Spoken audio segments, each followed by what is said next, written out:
El día de hoy quiero hablar un tema que es la demencia y organopatía terminal. Voy a salirme un poco de lo técnico, porque la intención es que nosotros nos ubiquemos más en la condición del otro y dejar de medicalizar en ciertas situaciones particulares, porque gracias a la medicalización y al volvernos eminentemente técnicos, hemos ignorado lo que es el proceso natural de las condiciones en función de la enfermedad, y el que está terminando y lo que requiere es más un acompañamiento desde el observar la naturaleza y ciertos cursos que son normales y que la ciencia quiere explicar, pero que puede volver más complejo el morir.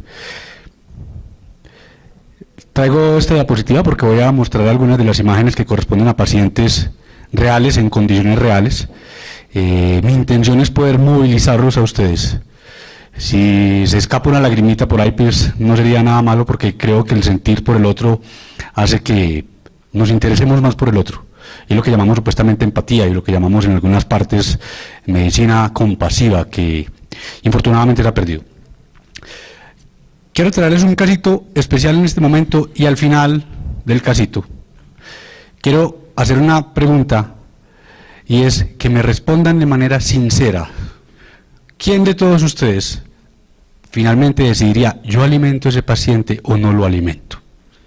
Hace 2 años conocí a un paciente masculino, la edad no importa, lo que dice el doctor Diego es muy real, la edad no es un determinante en el manejo, con una condición neurológica muy particular, afásico global, no habla, no entiende, no conversa, no ingresa información, la forma como mira es una mirada generalmente perdida, o ocasionalmente sigue movimientos o sigue a llamados de atención, pero rápidamente pierde el contacto visual con el estímulo o auditivo o visual. Está completamente postrado en cama, dependiente para todas las actividades, desde las básicas hasta las no básicas. Incontinencia fecal, incontinencia vesical, requiere pañal 24 horas, acostado en una cama a merced de que lo bañen, lo limpien, lo lleven, lo traigan, lo alimenten. Solo ingiere líquidos, no tolera sólidos, no es capaz de masticar sólidos, es completamente edéntulo y requiere líquidos espaciados durante todo el día. ¿Quiénes de los que están acá dirían, si la familia lo solicita, le ofrezco alimentación, y si la familia no lo solicita, igual le ofrezco alimentación? Por favor, levanten la mano. Listo. ¿Y quiénes no lo alimentarían? Bueno, muy poquito no lo alimentarían. Afortunadamente son muchos los que lo alimentarían, porque si no, este paciente no tendría los 2 años que tiene en este momento. Entonces, el contexto es fundamental para yo determinar si alimento o no alimento a un paciente. En muchos casos, los que trabajamos con pacientes con enfermedad terminal, con ese tipo de historia diríamos, ese paciente, por varios principios que ahorita lo voy a tomar, no lo alimentaríamos. Pero hay otros que uno diría sí y no. Entonces, cuando vamos a hablar de alimentar o no alimentar a los pacientes con organopatía terminal o con demencia, debemos partir de 3 visiones fundamentales. Una, el biomédico, el de nosotros, el de ustedes. La medicina, que dice, si el paciente tiene una enfermedad terminal y ha perdido la capacidad de deglutir o ha perdido el apetito, hombre, la alimentación hace parte del manejo básico: alimentación, hidratación, antibiótico terapia, control sintomático, oxigenoterapia, acompañamiento espiritual y acompañamiento psicológico. Eso hace parte del manejo básico, eso no se le niega a nadie. Sin embargo, lo que es alimentación, lo que es hidratación y lo que es antibiótico terapia, se entraría a negociar. Hace 5 años los médicos decíamos, yo creo que ese paciente no se le debe hacer, hay que hacer una cosa que se llama limitación del esfuerzo terapéutico, que ha cambiado el contexto, ya se llama reorientación, y el término ha cambiado, reorientación de objetivos terapéuticos o readecuación de objetivos. ¿Por qué? Porque cuando hablamos de limitación, la gente dice, me la van a dejar de hacer, me lo van a limitar, importa menos, y por ende no le harán a alguien que es muy importante para mí porque es mi paciente. Pero nosotros como profesionales decíamos, no es proporcional, ya medidas extraordinarias no existen, extraordinarias es ir a la luna. Pero por lo demás, en medicina no existen medidas extraordinarias o no extraordinarias, existen medidas proporcionales o no proporcionales, y los médicos eran los que hace 5 años decían a la familia o a los acompañantes, yo no considero que sea prudente, yo determino que ese paciente no se va a alimentar y punto. Afortunadamente la bioética ha cambiado notoriamente eso, y ya se entra en un proceso de negociación y se habla con el quién. Entonces, el segundo concepto para yo poder evaluarlo es el jurídico. Si el biomédico La medicina y la ciencia me dice, alimente a todo el mundo. Porque lamentablemente nuestra medicina olvidó el último capítulo de la formación que hace parte del implícito de la vida, que es la muerte y el morir. Los médicos lo hemos olvidado, los nutricionistas muchas veces también, terapeutas, fonobiólogos y muchos, tanto de ciencias médicas como de ciencias humanas y sociales. Entonces, como lo hemos olvidado, no podemos imponer las cosas porque sí, porque estamos para acompañar a vivir y debemos pelear por la vida. Quien dice de esa manera tan particular que debemos pelear por la vida, debe recordar que pelear por la vida también es pelear por la muerte y asegurar que el que va a morir muera bien. Entonces, desde la parte jurídica tenemos que partir de un concepto y es la dignidad humana. Y según la Constitución Política Colombiana, el artículo 1 dice: Colombia es un Estado social de derecho organizado en forma de república unitaria, descentralizada, con autonomía de sus entidades territoriales, democrática, participativa y pluralista, fundada en el respeto de la dignidad humana, en el trabajo y la solidaridad de las personas que le integran y la prevalencia del interés general. Oigan, la dignidad. Y la Corte Suprema se manifestó en una sentencia, la T881 del 2002, que es una sentencia de tutela, ha determinado que el derecho a la vida digna y dignidad humana en Colombia debe regirse por lo siguiente: aquí dejamos de ser médicos, aquí empezamos a ser seres humanos, empezamos a ser personas, por ende la parte técnica ya no es tan importante. Y dicen ellos que la dignidad humana entendida como autonomía o como posibilidad de diseñar un plan vital que determinare, según sus características, vivir como quiera, como me dé la gana, como me plazca, como sea adecuado para mí, como persona, como individuo, como sujeto, parte de una sociedad. La dignidad humana entendida como ciertas condiciones materiales concretas de existencia: vivir bien, cómodamente, confortable, a gusto, a mi gusto. Y la dignidad humana entendida como intangibilidad de los bienes no patrimoniales, integridad física e integridad moral, vivir sin humillaciones. Ustedes saben por qué Colombia es el tercer país que legalizó la eutanasia en el mundo, y por qué es el primero, a partir del 8 de marzo de 2018, que legalizó la eutanasia en niños, niñas y adolescentes. Porque en Colombia prima el derecho de la dignidad sobre el derecho de la vida. Por ende, si un paciente dice: para mí no es digno vivir de X o Y manera, tengo derecho a no seguir viviendo.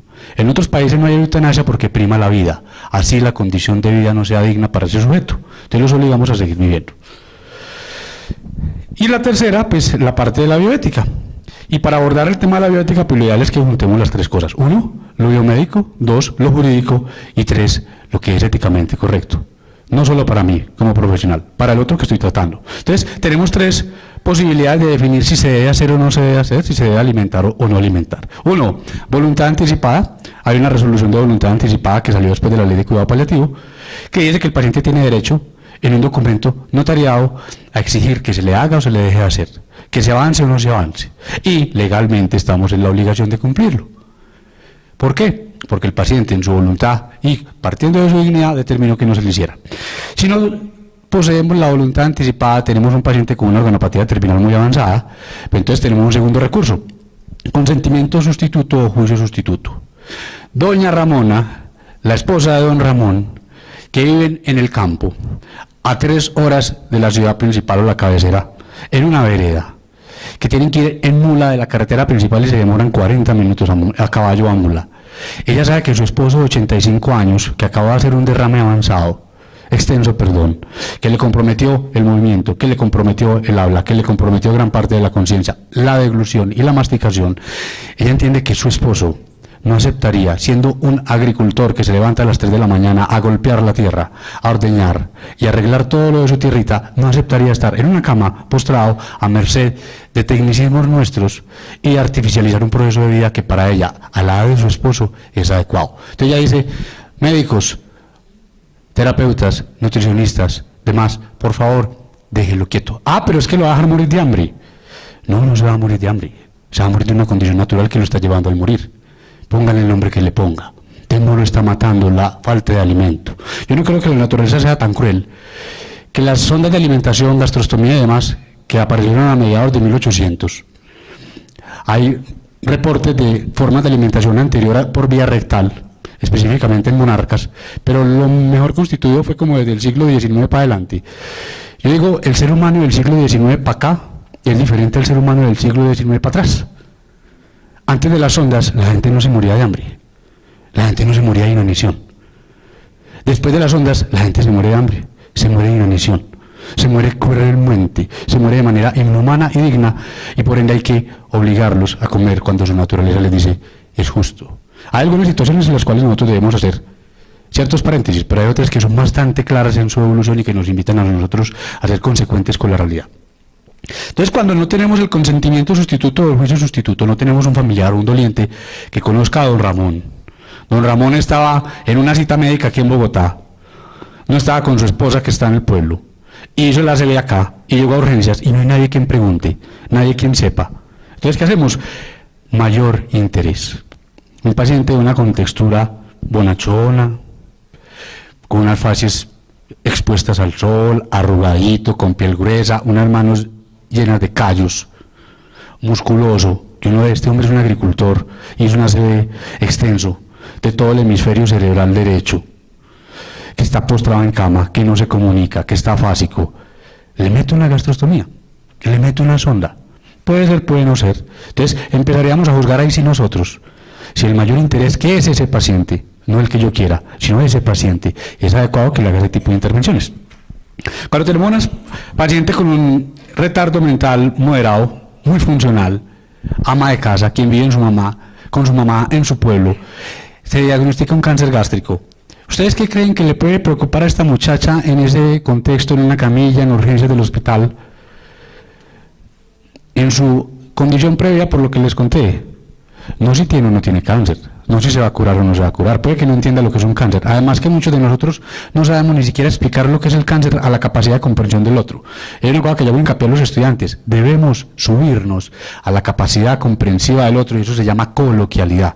Y sabemos muy poco de hablar de manera coloquial con el carpintero, con el albañil, con el plomero, con el carnicero, con el panadero, con el que borda, porque ellos entienden en esos términos. Nosotros hablamos técnicamente, y lo técnico lo vemos más pequeño. La cosa es que lo técnico más pequeño no nos hace más comprensible para el que no entiende absolutamente nada de lo técnico. Entonces esta muchacha lo único que le preocupa era una cosa: no puedo comer, y me quiero ir para mi casa, donde mi mamá. ¿Se le negaría nutrición? No, tiene hambre.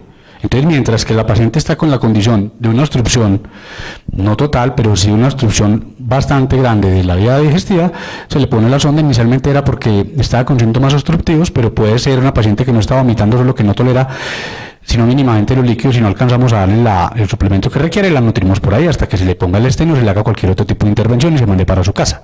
Pero en ella no pararíamos, obviamente que no, y se haría mucha más. Y se verificaría si es factible o no hacerle una cirugía o un tratamiento oncológico paliativo. O un paciente agricultor, 43 años, antecedente de 5 años de un cáncer de laringe, le hicieron laringectomía, radioterapia, quimioterapia, requirió unos injertos grandes aquí en cuello, manejado por cirugía de cabeza y cuello. Si ustedes ven, está contracturado en esta zona del cuello porque el compromiso fue severo, y el músculo no dio para lograr abarcar todo lo que él requería, entonces quedó con una leve contractura e hizo una recaída tumoral que obviamente lo está traccionando más. Acá tiene una ostomía, por la traqueostomía, que se la quita y se la limpia y vuelve y se la coloca. Tiene una fístula lateral y una fístula medio lateral, donde está botando permanentemente saliva, moco, pus y comida. Pero el hombre dice: yo quiero volver a mi pueblito con mi hija adolescente, con mi mamá, con mis hermanos, a seguir trabajando en mi tierrita, porque tenía un terruñito por allá donde vivía el hombre, en Zaragoza, Antioquia, y tengo mucha hambre. Tengo un cáncer avanzado, el cirujano de cabeza y cuello dijo que no me va a operar, el oncólogo dice que ya no tengo posibilidad de quimioterapia porque ya se le realizaron varias líneas de quimioterapia, a pesar de eso hubo una recidiva con compromiso a nivel de cuello y todos los organismos en esta zona. Entonces yo le dije: viejito, no estás comiendo, una sonda nasogástrica no se puede mantener de aquí hasta el final y no sabemos cuánto vas a durar. Hace 3-4 años decían una gastrostomía en un paciente con un pronóstico inferior a 3 meses no se debe poner, pero entonces volvemos a lo mismo: el que quiere comer, entonces pongámosle la gastrostomía. Estuve de acuerdo, se le puso la gastrostomía. La alimentación inicialmente le cayó muy mal, la mamá decía que es que la comida del hospital no es lo mismo que la comida del campo, no es tan saludable, y se trajo un montón de coquitas con caldo de palomo porque eso lo iba a parar. No toleró la nutrición enteral, pero el caldo de palomo sí.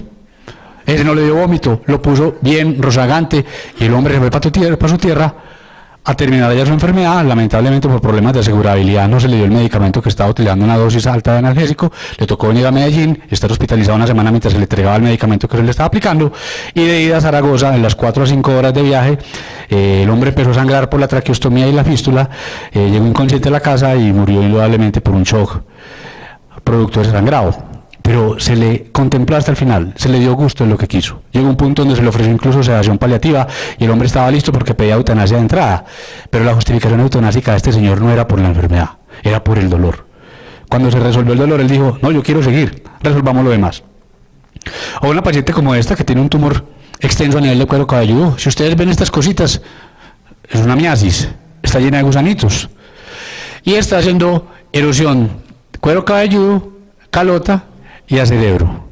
Tiene simplemente un trastorno motor, cirugía de cabeza y cuello. Dice que el abordaje es muy extenso, que va a quedar con una lesión muy grande en la cabeza y la posibilidad de que llene muy complicada, que se le puede ofrecer quimioterapia y seguramente radioterapia. Pero mientras tanto, como tenía un trastorno de la deglución, pues aseguremos la deglución a la señora que no se quería morir. Si la señora se quiere morir, pero no ve hasta dónde avanza, y le procuramos confort, que siempre habrá forma de asegurarle confort. El mejor ejemplo para decir hasta dónde avanza uno con un paciente es el mismo paciente. ¿Qué más que este hombre?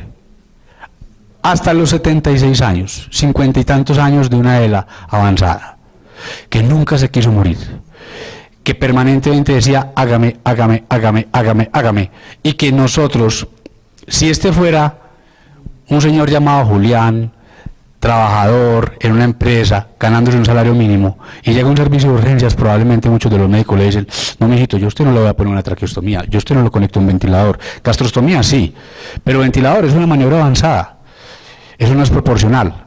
Pero cuando tenemos a alguien que es de un contexto cultural amplio, científicamente conocido, entonces a este hay que hacerle de todo, y se le hizo de todo, hasta que obviamente se complicó y se murió. Pero cuando es esta mujer que dice en la Florida, tengo una ELA, no me hagan una traqueostomía, no me pongan una gastrostomía y yo me quiero morir, ¿qué hacemos con ella? Pues ella optó por la eutanasia y consiguió lograr la eutanasia, que yo no creo que fuera una eutanasia porque en Estados Unidos como tal no existe, yo creo que fue más bien un suicidio asistido, pero ella dijo, no quiero. Entonces vean, el mismo paciente por la condición, pero una mentalidad diferente frente a la realidad de vida y de muerte. Por eso debemos sentarnos, la historia que les conté al principio. A Miguel algunos los habrían dejado sin alimentación, a Miguel muchos dijeron aliméntenlo. Y gracias a eso Miguel tiene 2 años en este momento. No tenía ningún problema neurológico. Era un recién nacido que tiene un montón de déficits neurológicos que va uno adaptándose y recuperando a medida que va evolucionando y creciendo. Y ya es un niño completamente normal, siendo un recién nacido normal, pero un buñuelo neurológico literal. Cuando tenemos este chiquito, entonces ahí planteamos si era un niño de bienestar familiar, que está en un hogar donde son 600 niños. ¿Quién era él? ¿De dónde venía? ¿Y qué condición tenemos para ver qué le hacemos? Finalmente se optó porque se le puso gastrostomía, el niño hizo un montón de neumonías a repetición, se le alimentó hasta el final, pero no se le negó eso, principio del mayor interés. ¿Cómo no darle alimentación a un niño? ¿Cómo no darle alimentación a un adulto? Entonces lo alimentamos, en una de las tantas neumonías, lamentablemente se complicó como suele suceder y se muere. Pero cuando tenemos un paciente como este, VIH, con un trauma neurológico severo, en este contexto postrado, afásico, traqueostomizado, que a pesar del tratamiento antibiótico, a pesar de los antirretrovirales, a pesar de los antituberculosos, para atrás, para atrás, para atrás, para atrás, entonces, ¿le ponemos gastro o no le ponemos gastro? La pregunta es, ¿a quién vamos a sacar? Mamá, papá, ¿ustedes qué opinan de él? No. Si él se va a ver en una cama, postrado, dependiente, con un pañal, que lo tengamos que limpiar, sabiendo que es reirreverente, es contestatario a morir, no acepta que lo cuiden, que lo contemplen, y es sumamente autónomo, si no lo vamos a llevar para la casa así, déjelo quieto, asegúrele el confort y que muera bien. El enfermo terminal no se muere porque no come porque se está muriendo, eso es parte de un proceso natural. Esta es la misma condición. Pero cuando tenemos don Ramón, que llega de su municipio en este estado, entubado, con una sonda nasogástrica que además me parece extremadamente grueso, entonces, ¿retiramos o no retiramos? Se definió retirar, porque el paciente ya estaba preagónico, y se retiró eso, no se murió por el retiro ni por el tubo, ni la traqueostomía, ni la sonda, se retiró porque se tenía que morir. Pero cuando estemos en el contexto de demencia, entonces preguntémosle a ese que conocemos qué quisiera, y según lo que quisiera, qué queremos nosotros y si somos capaces de llegar a un punto de acuerdo entre el paciente, la familia y el profesional y el grupo tratante. Pero cuando es una demencia en esta condición, que no come y como pueden ver tiene una sonda para alimentación enteral, estamos nutriéndola realmente, estamos alargándole la vida, o estamos demorándole la moría. Entonces nuestra función es alargar vidas, o asegurar que la vida por larga o corta sea cómoda, sea proporcional a ese que fue digno y que ya no lo es, y que si ha de morir que muera de la manera más digna, no de esta forma que se va a seguir pelando, que se va a seguir infectando y que va a seguirse deteriorando hasta que quede completamente contracturada y obviamente pues fallezca por complicaciones infecciosas. Y ni hablar de la agonía, que es una de las grandes situaciones complejas en las familias. Es que no come. Pues hombre, tenemos la posibilidad. Ahorita lo decíamos, hay dietas de esta o aquella, hay un montón de posibilidades de alimentar, pero cuando el paciente dice, literalmente no tengo hambre, entonces la alimentación en ese momento no va a ser para nutrir, va a ser para confortar. Y si come helado todo el día, si fuera diabético, le damos helado todo el día. Si come papilla, le damos papilla. Si no come nada, no lo molestamos. Muchas gracias.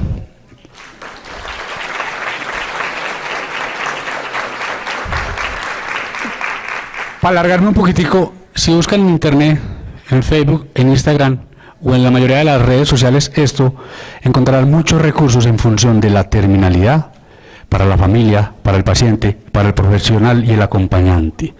Porque lamentablemente la terminalidad está saliendo de nuestro pensar. Debemos volver a traerla a la cultura. Muchas gracias.